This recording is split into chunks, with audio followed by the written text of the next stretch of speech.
Chers compatriotes, bonsoir. Je suis Sami Boukalt, chef d'état-major général de l'armée du Mapan. Je suis plus précisément à l'intérieur du pays. Ce qui m'appelle à réagir, c'est lorsqu'on pose la question de savoir qu'a-t-il fait le Mapan dans les différents Mapan. Mais c'est très simple. Il y a deux Mapan. Le premier Mapan, c'est le Mapan des penseurs. Le second Mapan, le Mapan des abrutis. Alors on ne fait pas partir, ou nous ne faisons pas partir du Mapan des abrutis.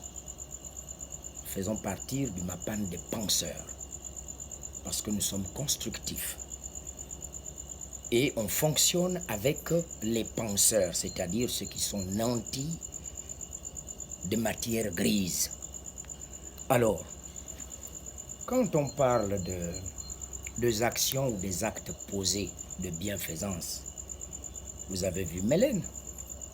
Il y a des officiers de l'armée du Mapan qui ont participé, il y a d'autres qui sont même en déplacement à l'intérieur et à l'extérieur du pays, qui ont participé à poser la pierre à l'édifice à Mélène. Prête-moi le nom, Jean-Jacques.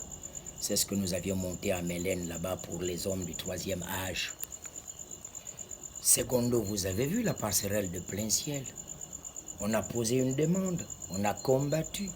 Le chef de l'État, président Ali Bongo Ondimba, a posé la passerelle pour mettre plusieurs citoyens à l'abri des incidents mécaniques, c'est-à-dire des accidents de circulation.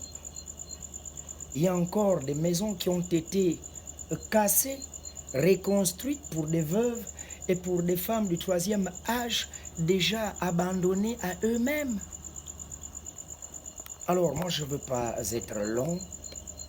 Comme on dit tantôt à l'accoutumée, lorsque vous vous lavez à la rivière, le fou viendra prendre vos vêtements et si vous sautez de la rivière le poursuivre, en fait, vous devenez comparable. De peur d'y ressembler, on pense que pour le moment, c'est ça.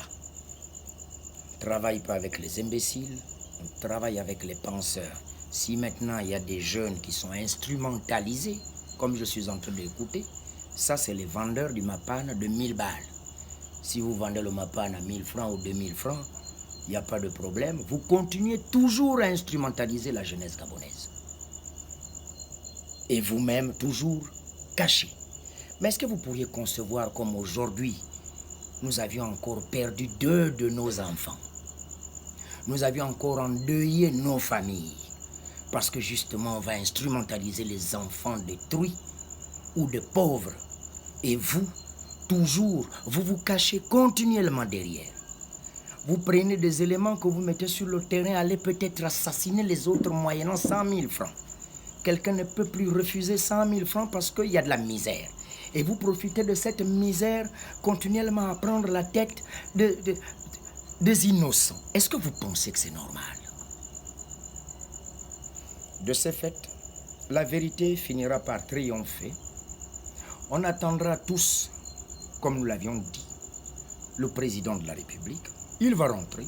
Seul lui-même serait en habilité de juger tout ce qui se serait passé dans le pays. Tout est ouvert et tout est clair. Si on a demandé à certains de démissionner, c'est dû au manque de compétences. Moi, je salue tout simplement les forces de défense qui n'ont cessé de faire montre la sauvegarde, la stabilité sécuritaire dans toute l'étendue du territoire national. Alors voilà les personnes avec qui nous nous voyons nous obligés de travailler et de coopérer ensemble pour la stabilité d'une nation que de vivre avec des vandales qui se seront dit tels. Moi je pense que j'en ai terminé.